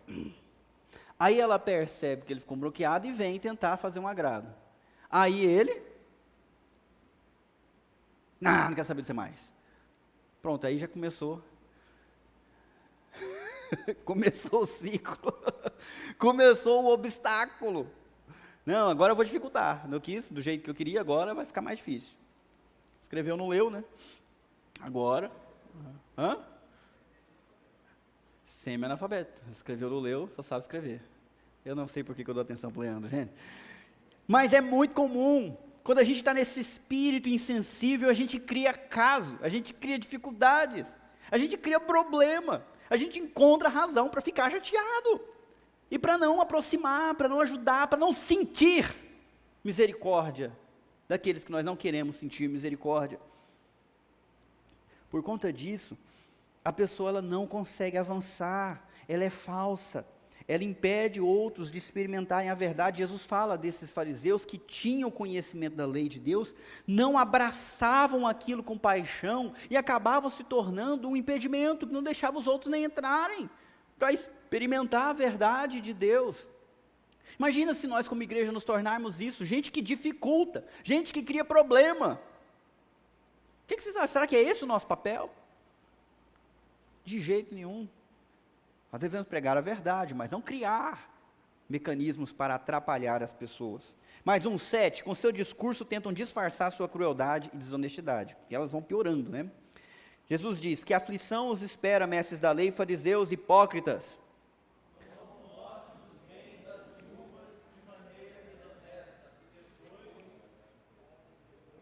É eu agora. Para dar a impressão de piedade, fazem longas orações em público, por causa disso serão duramente castigados. Olha que loucura. Essas pessoas espirituais, elas descobriam mecanismos para fazer o que, gente? Roubar quem? A viúva. Por que a viúva? Ela não tem ninguém para defendê-la. Ela vai fazer o quê? Então eles roubavam as viúvas, nós pegávamos o nome dela e colocávamos na lista de oração. Eles davam um jeito de desonestamente atrapalhar, tirar delas o que eram delas. E depois, não, pode ficar tranquilo, gente, a gente tem que ajudar as viúvas. As viúvas da nossa congregação precisam de apoio, elas precisam de ajuda, um discurso lindo no meio das pessoas, longas orações em público pela viúva, pelas causas, enquanto isso é só para disfarçar a sua crueldade e desonestidade. Engajados pelo bem no discurso, instrumentos da destruição na prática. Cuidado se você está caminhando para esse lado, que passa por honesto, mas se porta desonestamente. Versículo 15 agora, vamos falar sobre aqueles que adoram convencer pessoas, e quando fazem isso, tornam essas pessoas piores do que elas eram antes. Que aflição os espera, mestres da lei e fariseus, hipócritas, atravessam a terra e mar para converter alguém, e depois que o tornam filho do inferno, 2 vezes pior que você. Eu fico olhando para esse texto e eu falo, Deus tenha misericórdia, que a gente não seja uma igreja assim, que as pessoas que se achegarem a nós, encontrem a mensagem de Jesus Cristo e se tornem pessoas melhores. Mas um fariseu rodava a terra para fazer um convertido, e quando fazia um convertido, essa pessoa se tornava pior do que o fariseu, extrapolava em exigência, extrapolava em radicalismo, Isso tende a piorar, meus irmãos. Radicalismo piora de geração em geração. Se nós formos radicais, os seus filhos vão ser mais radicais ainda. Se vocês foram ideólogos, religiosos, insensíveis, adivinha o que seus filhos vão ser? Eles vão pegar o seu exemplo e vão extrapolar. Eu estou falando dos seus filhos e também dos seus discípulos. Então toma muito cuidado com o estilo de vida que você vive, porque ele influencia outras pessoas e elas podem acabar pior do que você. Que aflição os espera, guias cegos, vocês dizem? Não haver importância se alguém jura pelo templo de Deus, mas se jurar pelo ouro do templo, será obrigado a cumprir o juramento. Dá uma olhada nesse texto aqui. Alguém queria mostrar para o outro que ele estava falando a verdade, ou queria cumprir o acordo que ele estava fazendo, e falei, eu juro pelo templo de Yahvé. Aí o cara fala, não aceita esse juramento. Não vale, não vale, não vale. Mas se você falar que é pelo ouro que tem no templo, não, aí vale. Relativizam suas próprias palavras. É aquela história, né? Eu juro que eu nunca mais. Mas fulano, você não jurou? Mas eu estava com o dedo cruzado. Eu estava com o dedo cruzado. Você não viu? Eu estava com a perna cruzada, o braço cruzado. Vocês estão cansados de ver isso, gente? Está acontecendo o tempo todo hoje em dia também. A pessoa fala alguma coisa, mas na hora que ela mesma falha naquilo que ela falou, ela não reconhece, ela diz, mas... Você tem que entender que eu fiz isso por causa disso. Nesse contexto aqui, é assim que faz mesmo. E relativiza, e cria circunstâncias para dizer, não, tem que ser assim. E vai criando uma vida burocrática, chata. Eu vi um jornalista fazendo uma constatação que eu achei muito interessante. José Maria Trindade. Antigamente, contra fatos, a gente dizia, contra fatos não há argumentos. Mas quando você vai lidar com pessoas assim, e nós temos ao monte, a ideia é assim, contra ideologias, contra religiosidade, não há fatos. Deus fala até através do jumento, não é mesmo? Fala, essa é sabedoria. Com quem crê numa coisa, não adianta você mostrar para ele que está errado. Ele relativiza para continuar com aquilo que ele crê, que ele deseja. Vamos continuar. 10. Que aflição os espera, mestres da lei, fariseus, hipócritas. Vocês, ter cuidado de dar o dízimo da hortelã, do endro e do cominho, mas negligencia os aspectos mais importantes da lei, justiça, misericórdia e fé. É mais ou menos assim, nossa, eu colhei aqui, vou fazer um chá, colhi 10 folhas de hortelã, uma é dízimo, que eu sou fiel, dá o dízimo do cominho, da hortelã, olha que pessoa espiritual, dedicada, disciplinada, fiel, mas na hora de ser justa, não é. Acusa Jesus por trabalhar no sábado curando, fazendo o bem. E quando foram confrontados por Jesus que perguntou, o que é certo fazer no sábado, o bem ou o mal? E eles não tinham resposta, Jesus foi e fez o bem. Aí eles saíram com raiva e começaram a tramar a morte de Jesus no sábado. Porque tramar a morte dos outros pode, no sábado pode? Olha que loucura a cabeça desse povo. Eles dão importância para o dízimo e depois faz uma coisa pior. Não consegue ter misericórdia das pessoas doentes no sábado. Ao invés de se conduzirem pela fé, eles se deixam conduzir pelo medo. Por que que eles perseguiram Jesus? Porque eles tinham medo do movimento atrás de Jesus crescer e isso se tornar numa rebelião contra os romanos. Então, por causa do medo, eles perseguiam Jesus. É melhor que um morra do que todos nós pereçamos, eles diziam. Conduzidos por medo, não por fé. Com raiva ao invés de misericórdia. Com uma vida perversa ao invés de justiça. Isso acontece hoje também, cobra a justiça dos outros, mas age por meios injustos. Fala de misericórdia, mas raciona a misericórdia só para alguns. Eu vou ter misericórdia de quem eu quiser ter misericórdia. A pessoa diz, misericórdia é minha, eu dou para quem eu quiser. Só tem um problema, o único que pode fazer isso é Deus. Deus sim pode ter misericórdia de quem ele quiser ter misericórdia. Misericórdia é dele. Mas se você recebeu misericórdia dele, o que você deve fazer? Tem que passar adiante. Você lembra da parábola do servo impiedoso, que recebeu o perdão, não passou adiante, o que aconteceu com o perdão dele depois? Foi pagar lá. A gente recebeu compaixão, tem que dar compaixão. Fala de fé, mas se conduz pelo medo e desespero. Eu vou fazer uma pausa para dizer, queridos, vai ter eleição. Eu não sei quem vai ser eleito. Mas, por favor, não haja com desespero. Nenhuma autoridade vai assumir a cadeira presidencial ou de candidato a deputado estadual, federal, senador, se não for a permissão de Deus. Não é o fim. Eu me lembro quando a Dilma estava para sofrer impeachment e alguns oravam para ela não sofrer impeachment, porque senão o Temer ia entrar no lugar e o Temer era satanista. Todo mundo sabia que ele era satanista. O medo do Satã. Cuidado, que medo é o contrário de fé. Confiemos em Deus como os judeus confiaram diante do Hitler. Deus é mais. É? Deus é mais, gente? Deus é mais. Eu estou falando isso porque alguns com medo começam a fazer coisas erradas. Tanto a direita quanto a esquerda. Toma cuidado. Sim, vocês deviam fazer essas coisas, mas sem descuidar das mais importantes. Guias cegos, coam a água para não engolir um mosquito, mas engolem um camelo. Obedece à regra, mas desconhece o espírito por trás da regra. Coa esse mosquito, engole esse camelo.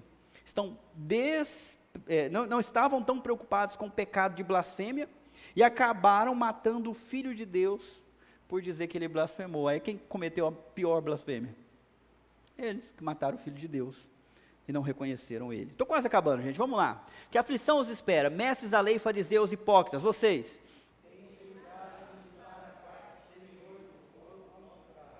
Enquanto o interior está imundo, cheio de ganância e falta de domínio próprio. Fariseus cegos, lavem primeiro o interior do copo e do prato, e o exterior também ficará limpo. Então tem uma ênfase na aparência e um desleixo na essência. Ou como dizia o ditado, por fora, bela viola, por dentro, pão bolorento. As palavras que falam em público são diferentes das palavras que falam em privado. As coisas que fazem em privado não podem ser manifestas em público. Existe isso na sua vida? Porque se tem algo na sua vida privada que você não consegue colocar em público, por favor, me procure na segunda-feira. Você precisa confessar. Para não cair nessa armadilha de viver uma mentira. Se tem algo que você fez em privado, que você não tem coragem de falar agora aqui para a gente, em público, me procura na segunda-feira. Amém? Ninguém vai ter amém agora. Ah, meu Deus do céu, eu estou falando sério, mas é sério mesmo. Viu? Disfarçam bem sua maldade podre. Que aflição os espera, mestres da lei e fariseus, hipócritas, são como túmulos pintados de branco, bonitos por fora, mas cheios de ossos de toda espécie de impureza por dentro. Vocês, por fora, parecem justos, mas por dentro seu coração está cheio de hipocrisia e maldade. Sabe que não presta, mas transforma isso em algo bonito por fora. O problema é que qualquer pessoa que se aproximar e começar a se relacionar vai acabar contaminada, como um leproso que contamina o outro, mas isso só vai manifestar de 2 a 10 anos depois. Bora adiante. Que a aflição os esfera mestres da lei e fariseus, hipócritas, constroem túmulos para os profetas, enfeitam os monumentos dos justos e depois dizem: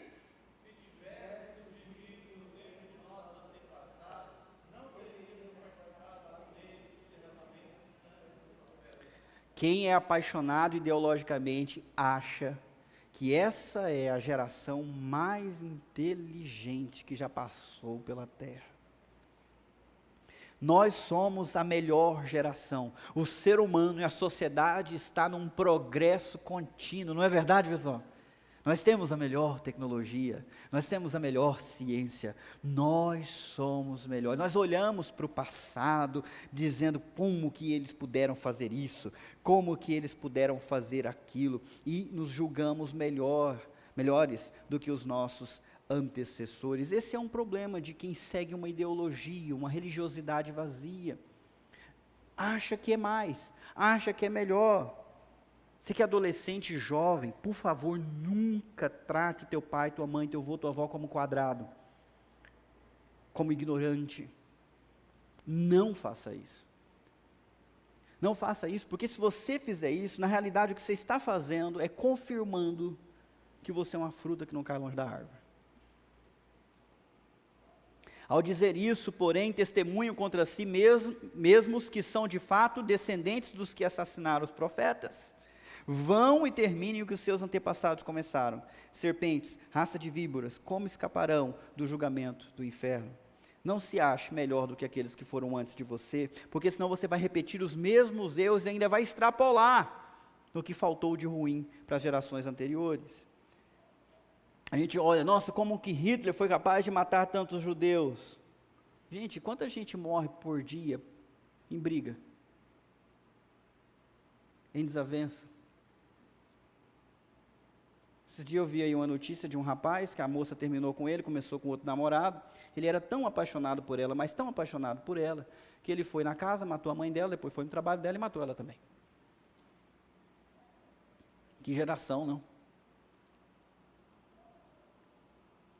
Na minha época, que eu já sou velho, era coisa feia discutir com mãe por causa de carne, né? Mas não tem mistura? Não tinha isso não. Hoje... Como escaparão do julgamento do inferno? Jesus perguntou.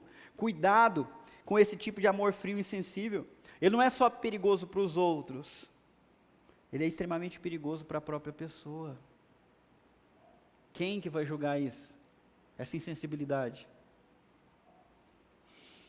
Por isso eu lhes envio profetas, homens sábios e mestres da lei.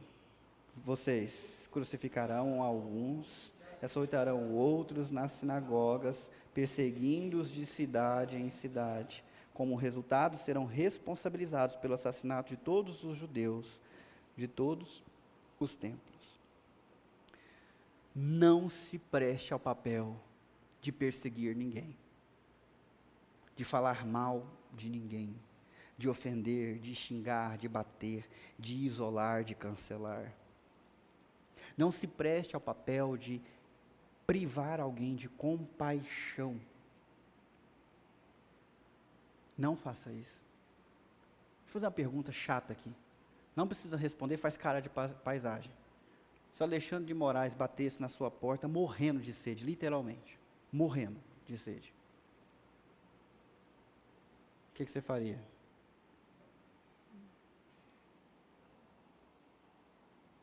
Pro outro lado também, né?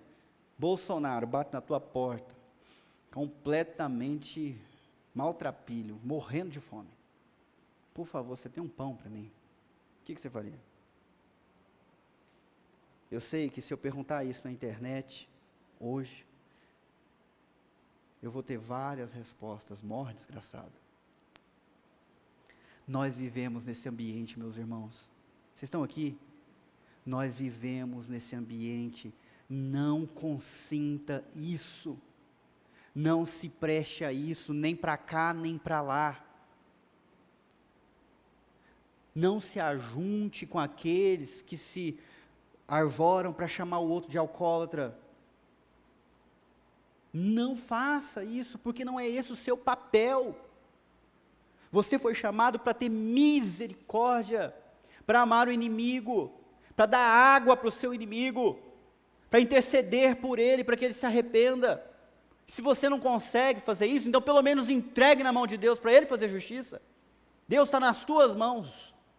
Eu não quero ter no meu coração ira, porque a ira do homem não produz a justiça de Deus, então eu entrego nas tuas mãos. Não aguento ver essa pessoa, não aguento a política dela, não aguento as ideias dela, mas está nas tuas mãos, o Senhor vai dar conta disso. Não eu, não caia nessa armadilha, porque ela é terrível.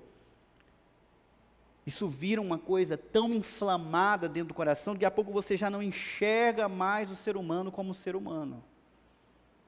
E pode estar machucando aquele que foi feito à imagem e semelhança de Deus como você foi. Está odiando aquele que ainda carrega a imagem de Deus como você carrega. Serão responsabilizados. Vamos ler o amarelo de novo? Vocês crucificarão alguns, vamos lá, açoitarão outros, perseguindo-os. Onde que a gente viu isso aqui hoje? Saulo não crucificou Jesus, está certo? Mas a segunda parte, açoitarão outros. O que ele fazia para as pessoas blasfemarem? Açoitava. E quando não tinha mais gente para perseguir em Jerusalém? De cidade em cidade. Saulo fez isso. O que Saulo merece? Deixa eu voltar, que vocês devem lembrar. Como escaparão do julgamento do inferno? E aqui, serão responsabilizados pelos assassinatos de todos os justos, de todos os tempos. Saulo merecia ser responsabilizado pela morte de Estevão, sim ou não? Sim, ele consentiu, ele segurou as roupas enquanto os outros faziam a tarefa. E depois ele mesmo se envolveu pessoalmente na tarefa, e foi voto para que muitos fossem mortos. O que ele merece? Ser responsabilizado. Agora eu vou entrar na parte boa do sermão e leve. Você que se identificou com uma dessas 14 características ali, e que às vezes foi implacável em perseguir alguém. Acho que ninguém aqui pode dizer que nunca foi. Já se encheu de raiva com alguém. Tem uma boa notícia para você. Um dia, Saulo encontrou remédio para o seu coração frio. E do mesmo jeito que ele encontrou remédio, o nosso também tem remédio. Há remédio para esse coração, mas eu preciso dizer que é um remédio que ninguém gosta de tomar. Uma pessoa com amor frio tem os olhos para os erros dos outros, mas não tem sentimento para com elas. Tem olhos para os problemas dos outros, mas não tem olhos para os seus próprios problemas. Saulo é assim. Ele não suporta o erro do outro. O que Jesus fez com Saulo? Primeiro, derrubou ele no chão. Os exaltados serão humilhados. E depois, ofuscou os seus olhos. Fechou os olhos físicos dele com escamas. Mas ao mesmo tempo, abriu os olhos da alma dele com a verdade. Ele achava que ele estava certo, mas quando Jesus se mostrou para ele, ele descobriu que ele estava errado. Para completar, Jesus mandou até onde ele estava, já há 3 dias sem comer e beber, cego. Jesus mandou um discípulo, um seguidor de Cristo que morava em Damasco, pessoa que Saulo estava indo para prender. Foi um discípulo de Cristo que chegou na casa e disse assim: irmão Saulo, Deus me mandou orar por você, para que você recupere a vista. E quando colocou as mãos e orou por Saulo, caíram como as escamas dos seus olhos, ele voltou a ver. Então ele se ajoelhou, ele se acomodou e ele foi batizado. Em nome do Pai, em nome do Espírito, vou passar ele na frente, mas também em nome de quem, gente? De Jesus Cristo, a quem ele perseguia. Paz, eu gosto mais de ver isso. Isso me traz esperança para o meu coração sensível. Se eu me permitir ser humilhado por Deus e deixar Ele abrir os meus olhos, eu vou ser não como Saulo antes, mas como Ananias foi falar com ele, ou então como Saulo depois. Saulo virou Paulo, de alguém que perseguia a igreja, ele se tornou alguém que plantava igrejas. De judeu que odiava os cristãos, ele se transformou em um cristão odiado pelos judeus, mas que amava os judeus, que foi para Jerusalém para pregar para os judeus e por isso acabou preso. Ele foi transformado de uma maneira tão profunda que ele já não amava mais só com o coração e com o engajamento. Paulo agora amava Jesus Cristo e abriu mão do seu antigo amor, que era a religião. Ele amou a pessoa de Cristo com todo o coração, com toda a força, com toda a alma, e se tornou uma pessoa saudável e alinhada novamente. Você precisa desse alinhamento, com toda certeza. Somente Deus mesmo poderia salvar uma pessoa de coração frio da destruição e aquecer seu coração para que ele não fosse mais a mesma pessoa. E a esperança que eu tenho, meus irmãos, é que nós possamos, nesse ano de 2022, ano de eleição, ano de divisão, ano de ódio, ano de raiva, sermos pessoas cheias de um amor sensível. Sensível. Amém? Você precisa de cura para o seu coração? Em algum momento você foi contaminado por raiva, por mágoa. Você começou a abraçar uma causa com uma paixão desnecessária e começou a se tornar insensível para com alguém. Pensa, por favor, pensa nisso, de verdade. Todos estão sujeitos a isso. Eu estou te convidando a deixar isso para lá. Essa causa não merece que você se torne uma escavadeira. Não merece. A causa política deve ser defendida. Eu acredito que cristãos devem se engajar, devem fazer boa política, devem saber eleger, sim, devem defender as suas posturas, mas nunca com amor insensível, nunca. Mas amando a outra parte, querendo que ela entenda o que você entendeu e tentando entender o que ela pensa também. Pode ser que esteja errada, mas nem por isso vou pisar. Vamos fechar nossos olhos, abaixar nossa cabeça.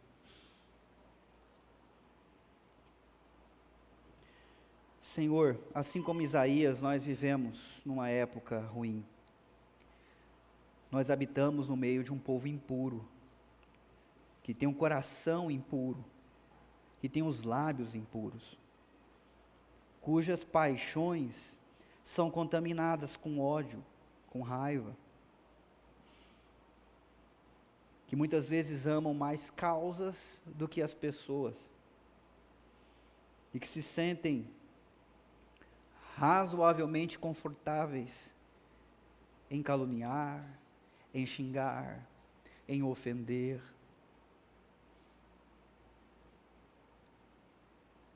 E tantas vezes nós, no meio de tudo isso, ó Deus, consentimos, como Saulo consentiu com a morte de Estevão.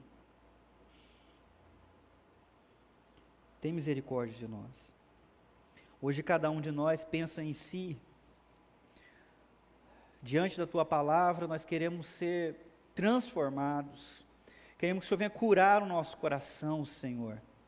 E nos dá um coração de Cristo, que amou os seus algozes, que intercedeu por eles na hora da sua morte. Nossa causa, que nós vamos defender com a vida, é uma só, Senhor Deus, é com essa causa que nós devemos ser apaixonados, mas não sem a alma, não sem o sentimento, não sem a capacidade de sentir compaixão pelo perdido, por aquele que ainda não entende. Nos dá a graça, ó Deus, de sermos diferentes, de sermos luz nesse mundo de trevas, de sermos alento, de sermos como uma chuva nessa terra seca em que nós vivemos. Eu oro por cada um que faz parte dessa comunidade, que vai adentrar para um ano complicado, onde forças malignas vão estar trabalhando para dividir, para implantar a semente da discórdia, do descontentamento, da raiva, e nós no meio disso, ó Deus, não queremos que o nosso coração seja semeado por essa semente. Nós queremos que o nosso coração seja guardado e protegido, e tenha somente a Tua semente de compaixão, de graça e de favor, que nós possamos passar adiante o que o Senhor derramou sobre as nossas vidas, porque nós, como Saulo, merecíamos ser responsabilizados por ter rejeitado Cristo. Por causa da morte de Cristo, nós precisávamos ser responsabilizados, mas ao invés disso, Deus, o Senhor ofereceu Ele no nosso lugar, e deu a justiça dEle para nós, do jeito que nós não merecíamos. É assim que nós queremos agir, e eu clamo por cada um, que já foi em algum momento infectado com isso. Deus, coloca o Teu óleo, o Teu bálsamo, amolece o coração, amolece a consciência, traz sensibilidade para todos nós. Nós oramos, Senhor, no nome de Jesus. Amém? Queria convidar todos a ficar em pé e estender as suas mãos para cá, para impetrar a bênção. Que a graça do Senhor Jesus Cristo, que o amor de Deus o Pai e que o poder do Espírito Santo repouse sobre a sua vida, amado irmão e irmã. Te prepare para amar com amor perfeito, até que Ele venha. Amém. Deus abençoe, vão em paz, amem indiscriminadamente. Ô Jonas.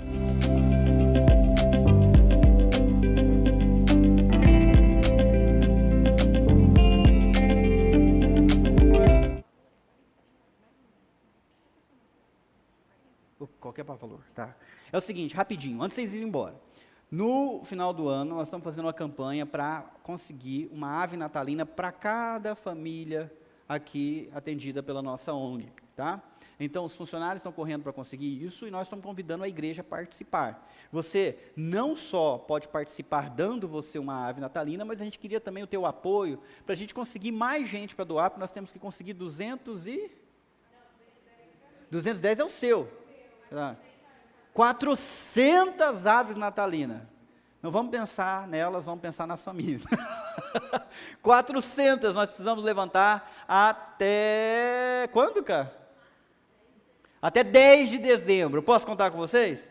R$40 é um Pix para a igreja, depois eu coloco lá no WhatsApp, para quem quiser saber como doar. Tá bom? É só mandar o Pix e identificar, mandar o comprovante depois para qualquer pessoa aí do serviço social. Mas, se você não tiver condições de dar 40, qualquer valor é bem-vindo, porque a gente tem que atingir esse número aí.